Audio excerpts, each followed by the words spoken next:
Détermine l'amplitude de l'angle des rotations suivantes. N'utilise pas ton rapporteur. Premièrement, on va travailler dans un quadrillage composé de carrés identiques.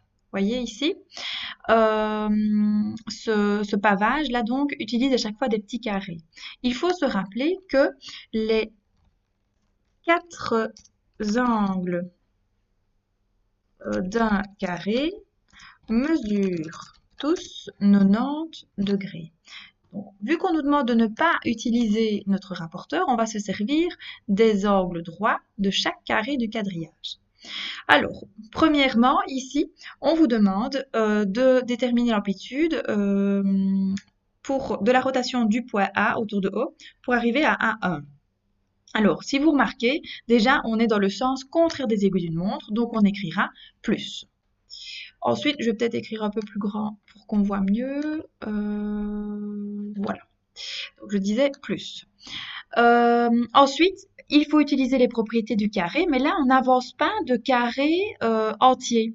Mais si vous vous positionnez dans ce carré-ci, regardez bien que l'angle en question ici utilise carrément une diagonale du carré. Vous voyez? Donc, si vous vous rappelez, dans un carré, les diagonales sont aussi les bisectrices des angles. Donc, ici, j'ai un angle de 45 degrés. Mais j'ai la même chose pour le carré du dessus. Donc, j'ai 45 plus 45 degrés. Autrement dit, j'avance de 90 degrés. Alors, pour passer de B à B1, on est dans le sens des aiguilles d'une montre. Donc là, on écrira un moins.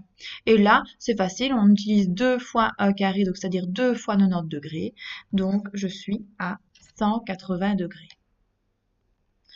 Alors, en ce qui concerne ici le point G, vous voyez que l'angle en question utilise encore une fois une diagonale du carré. Donc, ce sera 45 degrés parce que je coupe l'angle de 90 degrés en deux et je suis dans le sens contraire des aiguilles d'une montre, donc je vais mettre plus 45 degrés. Ici, clairement, on utilise un carré, ça se voit.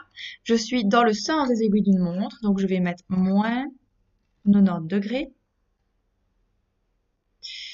Et ici, c'est encore un cas particulier, étant donné qu'on est avec l'angle concave. Donc ici, vous voyez qu'on utilise 3 carrés. Donc ça sera 90, 180, 270. Et on travaille dans le sens des aiguilles d'une montre. Donc ce sera moins 270 degrés pour celui-ci.